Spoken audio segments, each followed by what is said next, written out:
নমস্কাৰ এই মুহূৰ্তত আমাৰ হাতত আহি পৰিছে কেইবাটাও বিগ ব্ৰেকিং নিউজ আমি ৰাজ্যৰ লগতে দেশৰ বিভিন্ন খবৰসমূহ আপোনালোকলৈ আগবঢ়ালো দিবলৈছো এই মুহূৰ্তৰ এটা বিগ ব্ৰেকিং নিউজ উজ্জ্বলৰ ৰন্ধন গেছৰ হিতাধিকাৰীসকলৰ বাবে আহি গ'ল ডাঙৰ খবৰ শীঘ্ৰেই কৰক EKYC নহলে নাপাব গেছ চিলিণ্ডাৰ যিসকল গ্ৰাহকে EKYC আৰু আধাৰ সংযোগ কৰা নাই শীঘ্ৰেই কৰি লওক নিজৰ LPG বিতৰকৰ সৈতে কৰিব EKYC আৰু আধাৰ সংযোগৰ কাম যোৰহাট জিলা খাদ্য আৰু গ্ৰাহক পৰিক্ৰমা বিভাগে জাৰি কৰিছে জাননী দিবলৈছে এই মুহূৰ্তৰ এটা বিগ ব্ৰেকিং নিউজ নাগৰিকত্বৰ প্ৰমাণ পত্ৰক লৈ ডাঙৰ ৰায় আদালতৰ পান কাৰ্ড বা ভোটাৰ কাৰ্ড নাগৰিকত্বৰ প্ৰমাণ পত্ৰ নহয় বুলি দিছে ৰায় গুৱাহাটী উচ্চ ন্যায়ালয়ৰ গুৰুত্বপূৰ্ণ ৰায়দান নাগৰিকত্ব প্ৰমাণৰ বাবে সঠিক বংশবৃক্ষৰ তথ্য প্ৰমাণৰ আৱশ্যক বংশবৃক্ষ বিচ্ছিন্ন হলে তাৰো সঠিক তথ্য প্ৰমাণৰ আৱশ্যক কম্পিউটাৰ প্ৰিণ্ট উলিওৱা NRCৰ স্লিপে নাগৰিকত্ব প্ৰমাণ নকৰে নাগৰিকত্ব প্ৰমাণৰ বাবে সঠিক বংশবৃক্ষ তথ্য প্ৰমাণৰ আৱশ্যক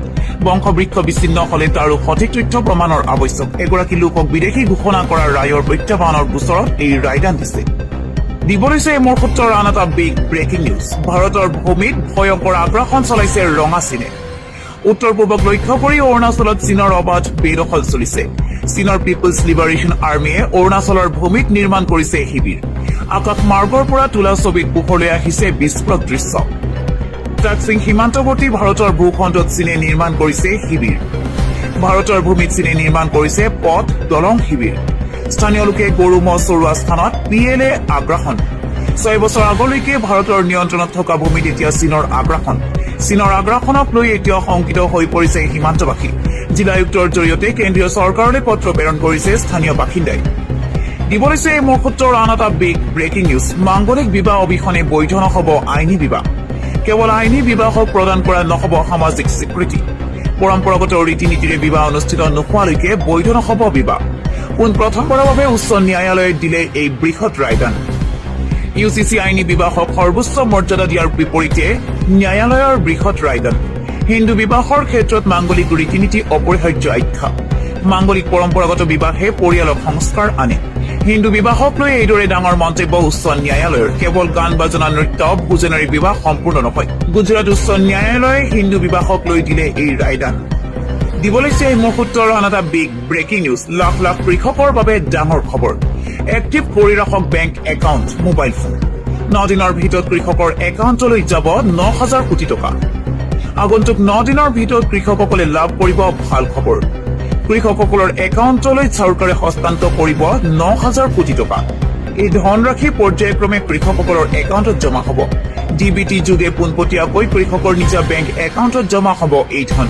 তেলেংগানা কংগ্ৰেছ চৰকাৰৰ এই বৃহৎ ঘোষণা তেলেংগানা চৰকাৰে কৃষকসকলৰ কল্যাণৰ বাবে মুঠ 9,000 কোটি টকা মুকলি কৰি দিয়াৰ পৰিকল্পনা কৰিছে দিবলৈছে এই মুহূৰ্তৰ আন এটা বিগ ব্ৰেকিং নিউজ নগাঁৱৰ ঘাইপথৰ কাষৰ দোকানত শীঘ্ৰেই চলিব বুলডোজাৰ ঘাইপথৰ কাষৰ দোকান ধাবাসমূহ শীঘ্ৰেই আঁতৰ কৰিব লাগিব অন্যথা প্ৰশাসনে চলাব বিগ এভিকশ্যন 7 দিনৰ ভিতৰত অবৈধ দোকান ধাবাসমূহ আঁতৰাই নিয়াৰ বাবে কঠোৰ নিৰ্দেশ প্ৰশাসনৰ তৰফৰ পৰা অবৈধ বেদখলকাৰীলৈ NHIDCLৰ কঠোৰ সকিয়নি 7 দিনৰ ভিতৰত খালী কৰিব লাগিব ঘাইপথৰ কাষৰ মাটি ৰাষ্ট্ৰীয় ঘাইপথৰ কাষৰ ৰশ্মি ধাবালৈ প্ৰশাসনৰ উচ্ছেদ জাননী NHIDCLৰ তেজপুৰ শাখাই জাৰি কৰিছে জাননী পোৱাৰ 7 দিনৰ ভিতৰত অবৈধ বেদখল নিজে আঁতৰাবলৈ নিৰ্দেশ দিছে উচ্ছেদৰ জাননী পোৱাৰ পিছতেই বেদখলকাৰীৰ হাহাকাৰ বৰক্ষেত্ৰী ৰাজচক্ৰৰ অন্তৰ্গত ভেলাখাইটি সভামাৰীত চলিব প্ৰশাসনৰ বুলডোজাৰ একশ্যন বাৰামাৰৰ চৰৰ বেদখলকৃত ভূমিত শীঘ্ৰেই চলিব বৃহৎ উচ্ছেদ অভিযান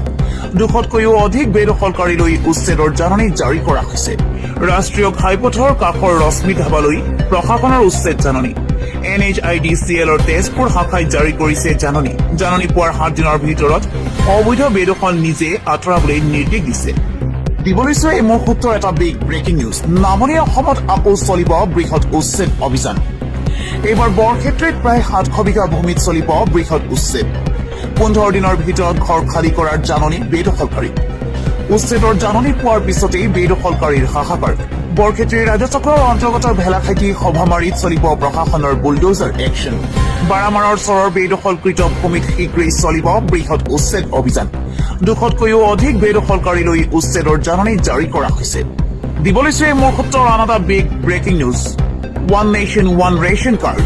অৰ্থাৎ এখন দেশ এখনেই ৰেচন কাৰ্ড। ৰেচন কাৰ্ডক লৈ কেন্দ্ৰীয় চৰকাৰে লৈছে ডাঙৰ সিদ্ধান্ত। কামৰ বাবে বহিৰাজ্যত থকা কোটি কোটি শ্ৰমিকলৈ কেন্দ্ৰীয় চৰকাৰে আনিছে সুবৰ্ণ সুযোগ। ATM কাৰ্ডৰ দৰেই দেশৰ যিকোনো প্ৰান্ততে ব্যৱহাৰ কৰিব পাৰিব আপোনাৰ ৰেচন কাৰ্ডখন। এখন ৰাজ্যৰ ৰেচন কাৰ্ডেৰে আন এখন ৰাজ্যতো সংগ্ৰহ কৰিব পাৰিব ৰেচন। উদাহৰণস্বৰূপে অসমৰ ৰেচন কাৰ্ডেৰে কেৰেলাৰ ৰেচনৰ দোকানৰ পৰা ল'ব পাৰিব সামগ্ৰী। কেন্দ্ৰীয় ৰাজ্যিক মন্ত্ৰী BL বাৰ্মাই প্ৰকাশ কৰিছে এই কথা। One nation one ration card আঁচনিৰ অধীনত লোৱা হৈছে এই পদক্ষেপ। পূৰ্বতে আপোনাৰ ৰেচন কাৰ্ডখন যিখন গাঁও বা চহৰৰ চৰকাৰী সুলভ মূল্যৰ দোকানৰ বাবে পঞ্জীয়ন থাকে, আপুনি কেৱল তাৰ পৰাহে ৰেচন ল'ব পাৰিছিল। কিন্তু এই নতুন আঁচনিৰ পাছত সেই নিয়ম সলনি হৈছে। এই আঁচনিখনে প্ৰৱৰ্তিত শ্ৰমিকসকলক খাদ্য সুৰক্ষা প্ৰদান কৰাত সহায় কৰিব। এই সুবিধাটো ল'বলৈ ৰেচন কাৰ্ডখন আপোনাৰ আধাৰ কাৰ্ডৰ সৈতে লিংক থাকিব লাগিব। দিব লৈছে এই মোৰ সূত্ৰৰ আন এটা বিগ ব্ৰেকিং নিউজ। অনিশ্চয়তাত 6 জনগোষ্ঠীৰ জনজাতিকৰণ। দিল্লীত পৰি আছে অসমৰ মন্ত্ৰী গোটৰ প্ৰতিবেদন। বৰ্তমান জনজাতিকৰণৰ কোনো পৰিকল্পনা নাই কেন্দ্ৰীয় চৰকাৰৰ। জুৱেল ওৰামৰ ঘোষণাই জোকাৰিছে ৰাজ্যত। দশক দশক ধৰি জনজাতিকৰণৰ বাবে অসমত 6 জনগোষ্ঠীৰ বাবে কৰি অহা দাবীক যেন এতিয়াও কোনো গুৰুত্ব দিয়া নাই কেন্দ্ৰৰ বিজেপি চৰকাৰে। মঙলবাৰে গুৱাহাটীত যেন তাৰে ইংগিত দিলে কেন্দ্ৰীয় জনজাতি পৰিষদৰ মন্ত্ৰী জুৱেল ওৰামে। অসমৰ 6 জনগোষ্ঠীৰ অচিৰেই জনজাতিকৰণ হ'ব বুলি আশা কৰি থকা সময়তে কেন্দ্ৰীয় মন্ত্ৰীগৰাকীয়ে কৰিলে গুৰুত্বপূৰ্ণ ঘোষণা।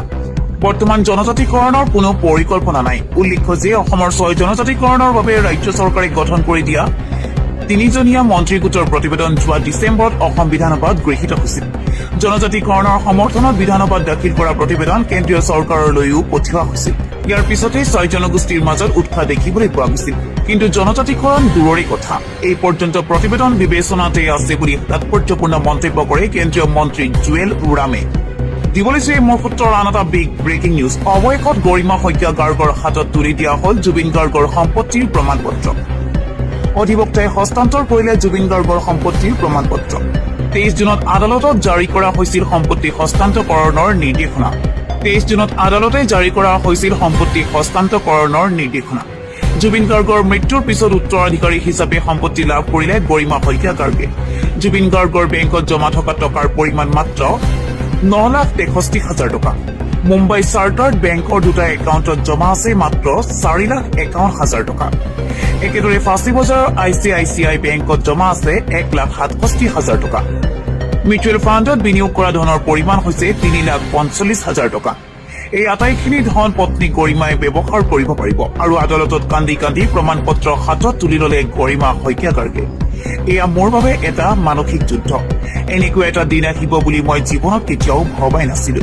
এয়া মোৰ বাবে কষ্টকৰ সময়। জুবিনে যেনেকৈ কামখিনি কৰি যাবলৈ বিচাৰিছিল তেনেকৈ কৰি যাম বুলি মন্তব্য কৰিছে গৰিমা শইকীয়া গাৰ্গে।